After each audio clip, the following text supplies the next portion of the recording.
Inside Miami Tech is available to listen on Apple and Spotify podcasts. Hey there, it's Coral, and welcome to Inside Miami Tech, the podcast where we share the stories and expertise of leaders inside the Miami Tech ecosystem.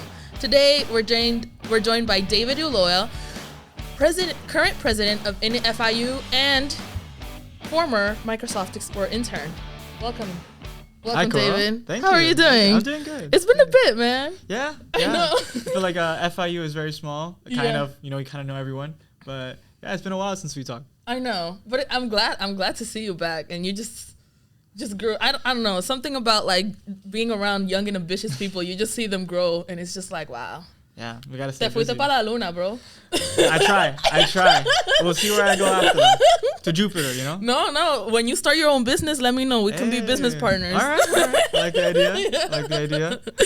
Oh my God, David, thank you so much for coming on today. For today's episode, today's a good episode. We're gonna be talking about Miami Tech and Seattle Tech because you were at Microsoft before. But before that, I want to get your story. Yeah. Where are you from?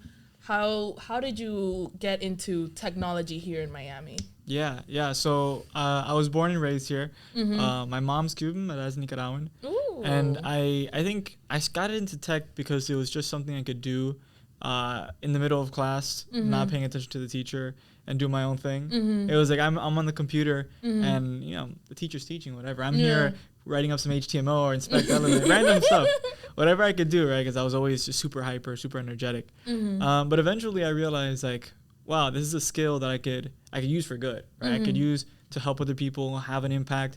Other people can find my work useful. Yeah. And then from that, who knows where it goes, right? So a lot of my early work was just in like doing stuff with my school. So I made a website for this like climate summit mm-hmm. that we did. And then eventually that led me to INIT. Mm-hmm. And it's all these little things that now I'm seeing kind of the impact of tech here in Miami and really, across the globe. Yeah. You were in high school here you were doing like a program in high school. What was it? Yeah, I was in Terra. So mm-hmm. Terra Environmental Research Institute. It's mm-hmm. a high school.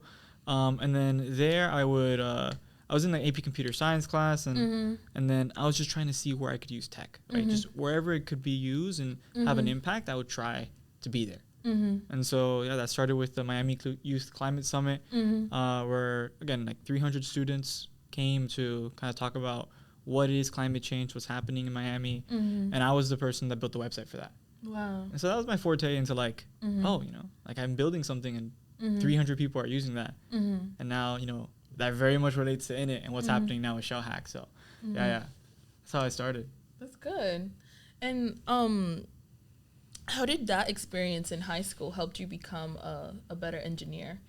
Yeah, I think so just getting involved with technology really early on mm-hmm. is really helpful mm-hmm. for, I think, anyone that has a passion or an interest should start just trying at it, even mm-hmm. if it's not something you necessarily want to explore in the future. Mm-hmm. I think a lot of students, especially in high school or in the first few years of college, mm-hmm. they think about the academics so much, mm-hmm. right? They're like, man, how do I get the best grade? Mm-hmm. How do I know I'm worrying about school, but then after you graduate, what happens, mm-hmm. right? Like you have to get a job somewhere maybe, right? Mm-hmm. If that's what you want to do, or, whatever it is, you have to have a plan, right? Mm-hmm. And then for me, it was kind of like, luckily I was interested in tech. Mm-hmm. Right, and I explored that early on, mm-hmm. and those skills carried over to my career. Mm-hmm. But I recommend everybody focus on what you're interested in and mm-hmm. try to make the most of it, because mm-hmm. you never know where that's going to take you. Mm-hmm. So like for me, that mm-hmm. experience in the Miami Climate Summit showed mm-hmm. me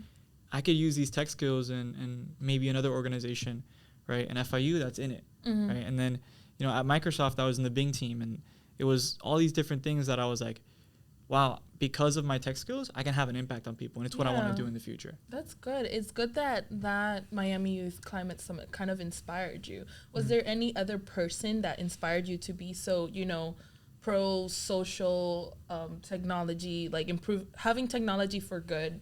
Yeah. I mean, I feel like there's a lot of people that kind of opened my eyes bit by bit. Mm-hmm. In high school, that was my AP Computer Science teacher, because it's one thing to be working on your laptop the whole mm-hmm. time and thinking about it as an interest, which is mm-hmm. what I did. And then it's another thing to realize, hey, like, which is what he talked about a lot.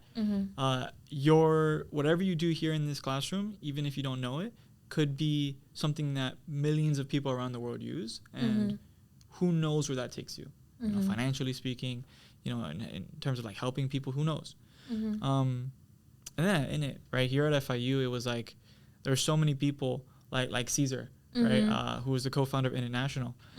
He would talk a lot about kind of that each of us, you know, wherever we came from, whatever backgrounds, can get that dream career in tech, and we can elevate each other, and we can build that community around us, and that again opened my eyes. Like, wow, I don't have to be at MIT or Stanford or one of these, you know, amazing schools.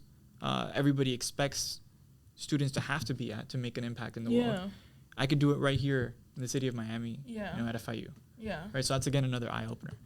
Those kind of inspirations really, you know, push me to do what I'm doing now.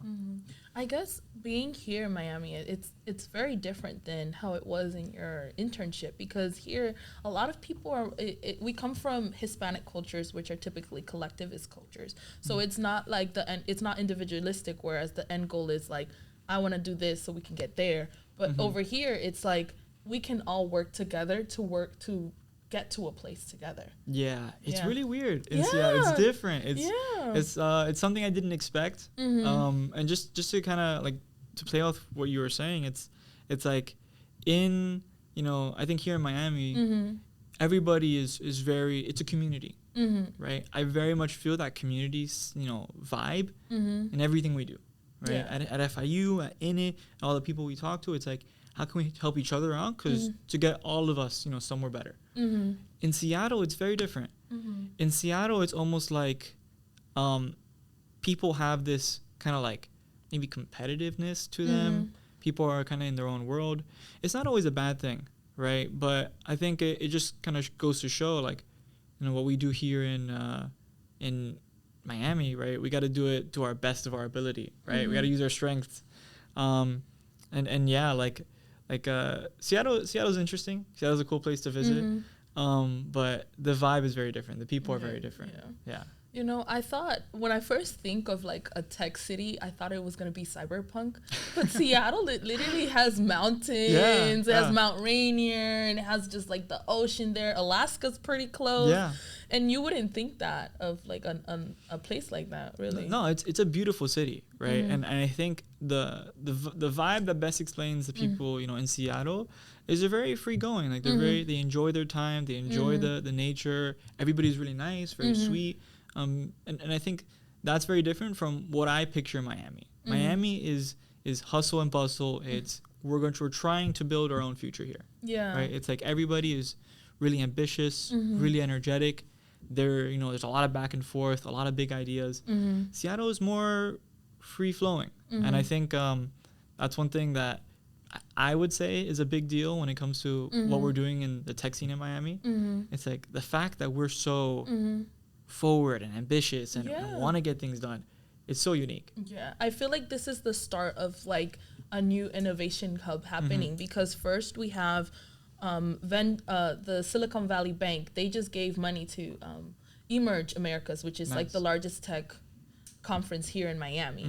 And then we have Harvard. There was a Harvard Business Review from Rosabeth Cantor Moss where it said that Miami is a favorable geographic location for as a road connector for like global traffic and business, because it's in the equator. So you can have international business from different Hispanic countries, and then you could have people from north, and it's just like a good connector. And we have great a big rise in homes getting built right now. So, and Amazon, Jeff Bezos just moved in. Yeah, he's coming back home. Hello, welcome. welcome back, because Yeah. there's something that is being seen here. And I think one thing that is so important to the growth in Miami is the diversity.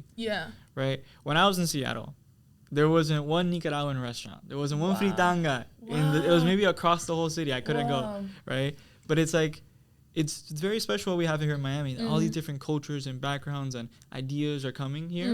And it's like, I really think the diversity of people and ideas is what's going to push the newest ideas forward, push the newest inventions or companies.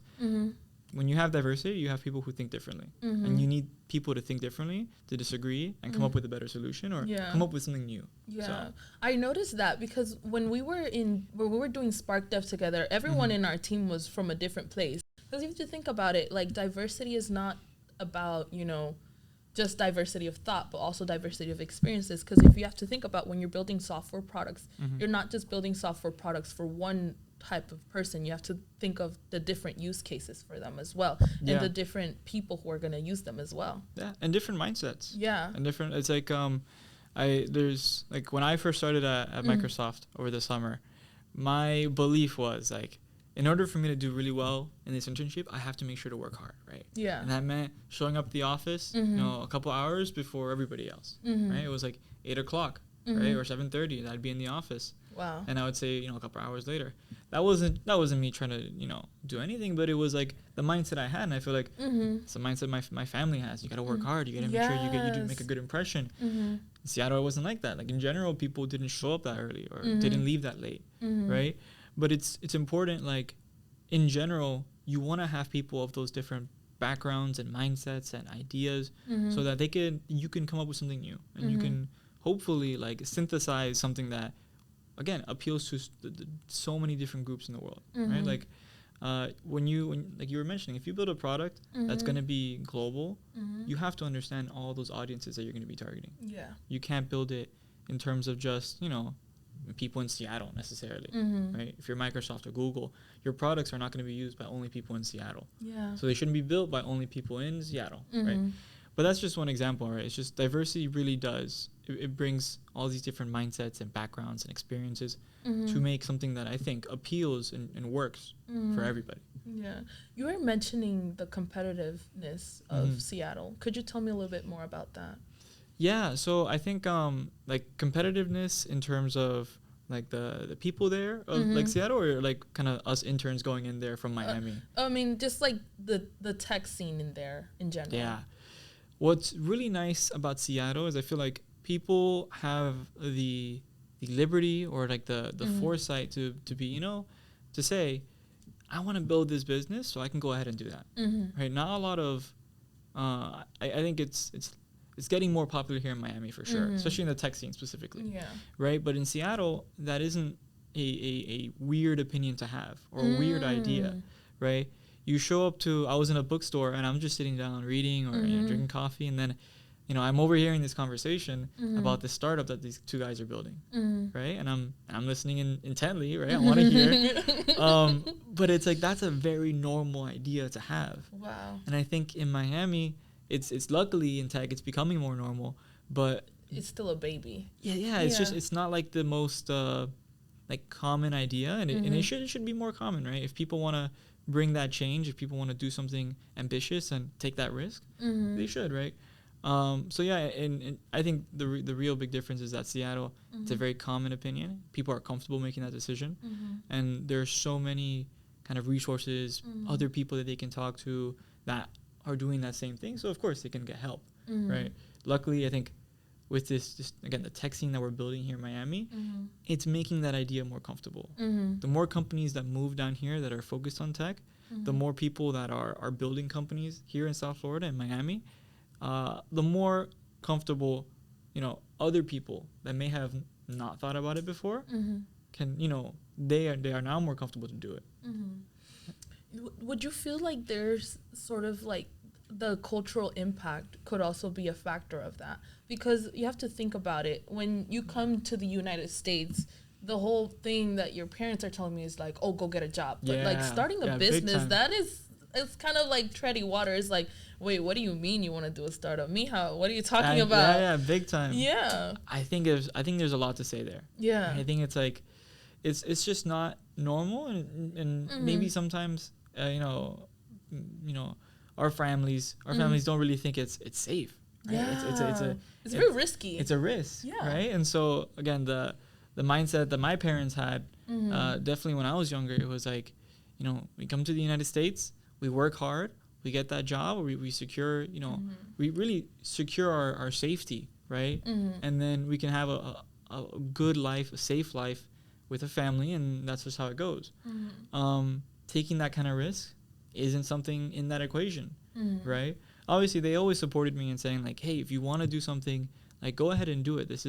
You have these opportunities. You can go ahead and try. But in general, I don't think Hispanic families, here in Miami, they don't know about those opportunities, right? And they don't know, but are obviously very aware of the risk, right? They're like, man, like to go in and start your own company and who knows, like quit college is a risk, right? Quit a nice paying job is a risk. Like these are all things that, and I think in Miami are definitely, families are cautious of and people are cautious of, but I think it's changing. Yeah. Yeah. Why do you think why do you feel like, what do you feel like could be the missing piece to make that change go faster? I think it's really like the community. One thing I've learned with INIT, so just to give a brief introduction about INIT, it's a community of students here at FIU and now, in more colleges in South Florida, MDC, FMU, that are focused on getting other students' careers in tech. And the way we do it, which is so interesting, is that it's run by other students.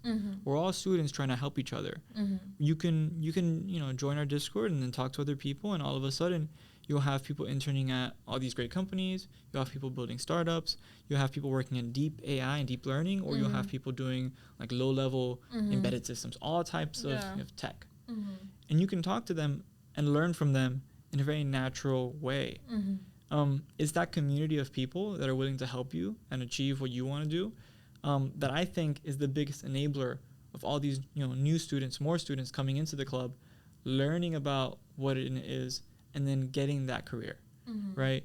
If, the more you can recreate that in Miami, where the community is supportive of, if you want to build a startup, here are the resources you can take advantage, right? If there are, there's mentors, people that you can talk to, the more there is of that, the more easier it is to build a startup, and again, the more enabled people will feel to make that decision. Because people won't feel propelled to do something if they don't feel like others are doing it as well, or like they'll be able to get more information of that. And also like from a cultural standpoint, if they see someone from their same country or the same background doing something that they want to do, they'll feel more propelled to even start doing it. Big time. It's like if we see more people like us in building startups, making that impact in the world, you're gonna see a lot more people following. So I think it's again, things are changing. I'm really excited about the future of Miami and the tech hub that we're building here. There's a bright future, I think. A very bright future. I was looking at an article the other day about some of the cultural parts of Seattle. So Seattle, it has a big South Asian community, and there is this term called caste discrimination, which is something that they had to ban. The city council had to ban in February, which is like their own. It's like a hierarchical system from Hinduism. I'm not really. I don't know that much about it. Gotcha. But I didn't even know that sort of thing existed in the tech community over there in Seattle. But just knowing that like they were going through, they go through some sort of like discriminatory like practices and things like that. It just made me feel like, oh, okay, now I'm starting to understand that, like that environment too. But I feel like if we come in, if we have more people from different cultures come in, then we can sort of like help people feel more comfortable to be in a space, because that's what it's all about, Yeah, it's diversity. Like you mentioned, it's so important in making people feel comfortable. Luckily, Miami is very diverse. Right. Cities that are very diverse are gonna have. I feel. Hopefully, it gets rid of that stigma or that discrimination. Like, that shouldn't be there. Especially when in your classroom you have people from all different backgrounds. In our classrooms. In our classrooms, luckily, I feel like we do, right? But I guess in Seattle, maybe not so much. Right. It's good for everyone, diversity. I don't think it's a bad idea to say I want to have, I want to have experience and become and just like all these different cultures and people and I think life's more fun that way. Right. So Yeah. Yeah, I feel like when it comes to diversity, a lot of people have the misconception that like DEI is just a marketing campaign. What do you feel like would be more like what do you think about that? Yeah, I think the best way to describe like diversity is really to get the best talent, right? Period. Right? Let's say your goal is to get the best talent.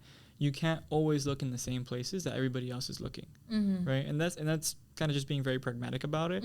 Obviously, there are some great students at MIT, Stanford, and all these other schools, right?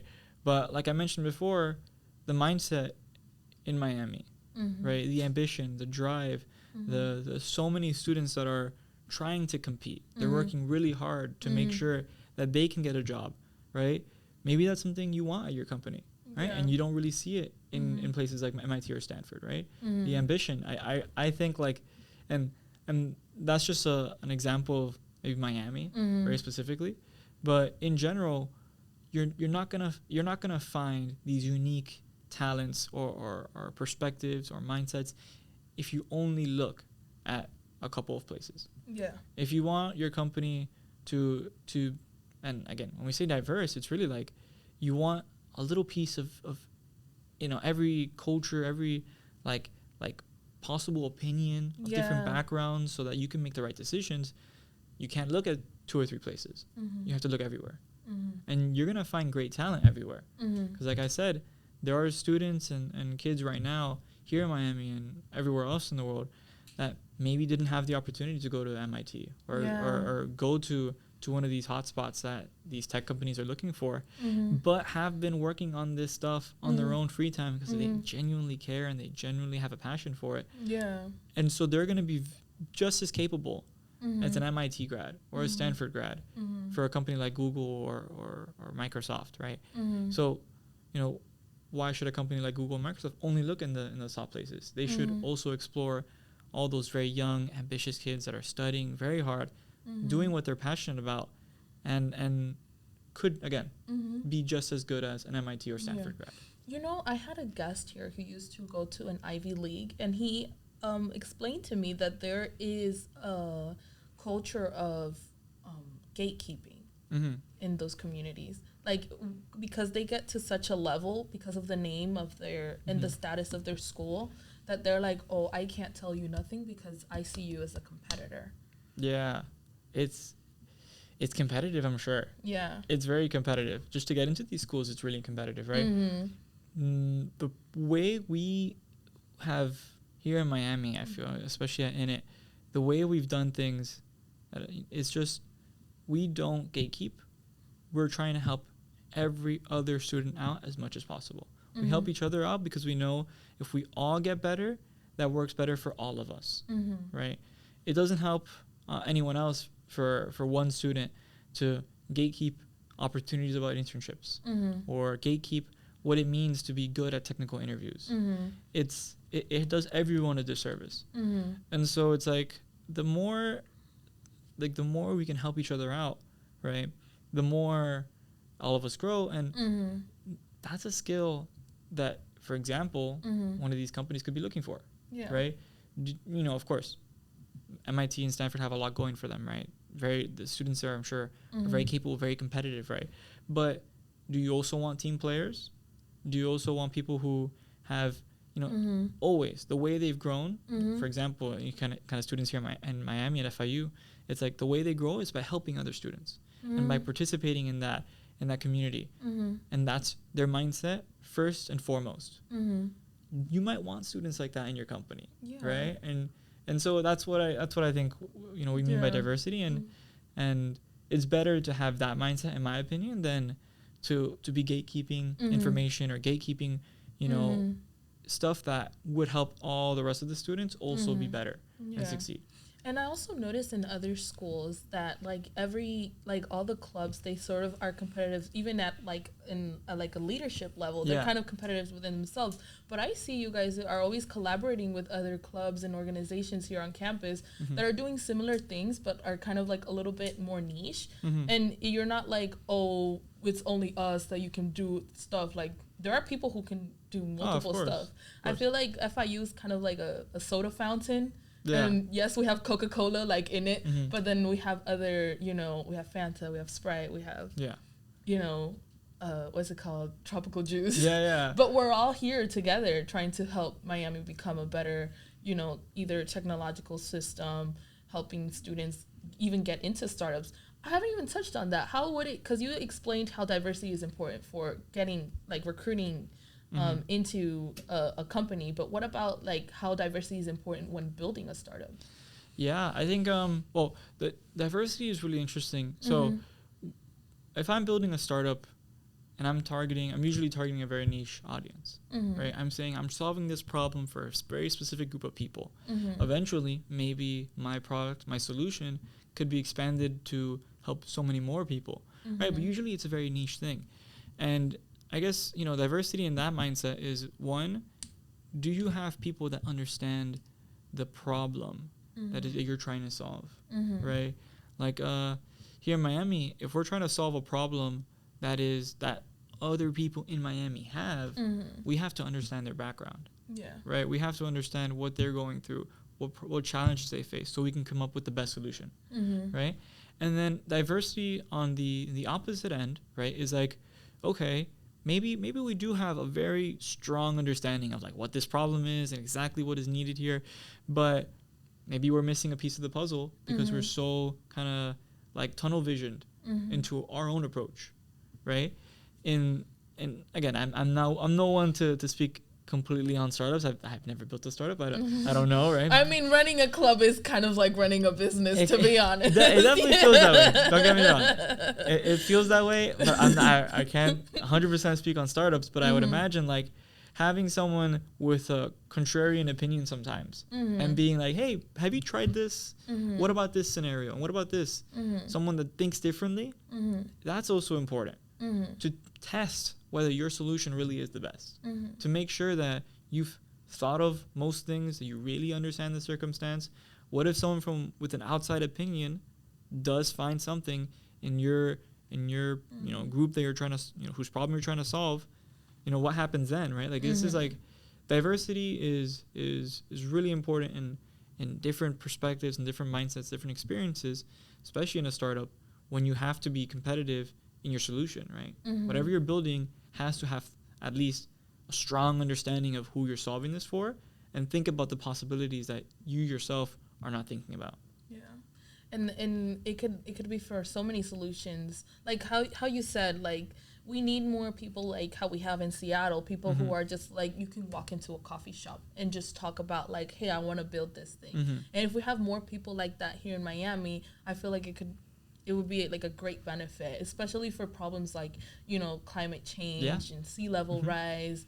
That's something that would affect us a lot. Like, and the death of, the death of certain species, things like that. That's something we have to think about because we live here and we don't want to, wreck the environment. It's solving like local Miami problems. Right. Like I think something people think about when making a startup, a lot of the time they're not thinking about like really who are they trying to solve this problem for, and where do you have your unique value, right, to this problem.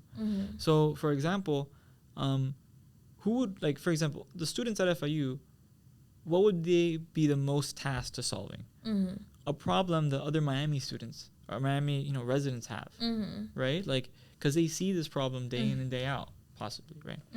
Then it's that sort of thing where startups coming out of Miami, if they can tackle the problems that Miami has, right, and they can bring with them that unique, experiences and again, like special understanding of the needs of Miami residents, it's like, yeah, we're gonna have a better shot at solving our problems than someone from Seattle, right?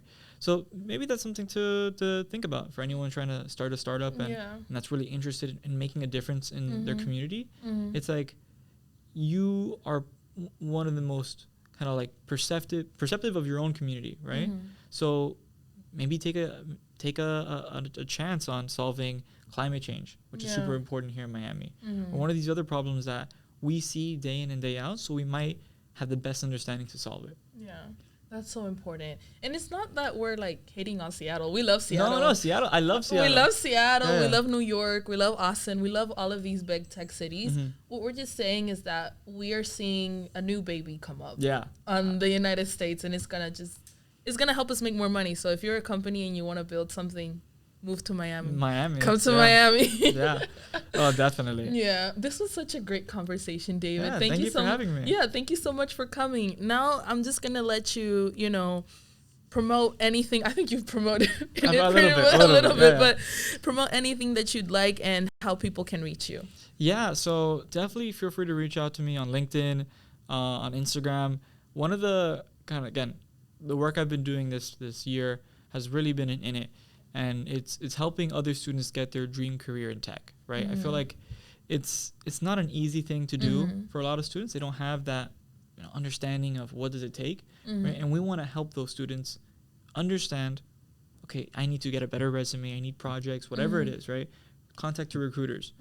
It's all those things that, again, we can keep building that community here in Miami. And so it's peer-to-peer. Exactly. It's built by students, it's run by students, and it's trying to help other students. Yeah. And so if you're interested, if you're a student here in Miami, MDC, FIU, FMU, other chapters coming soon too in other schools, we want you to succeed and get your dream career. And so please reach out to me. I'm always happy to help. Of course. Yeah. Thank you so much.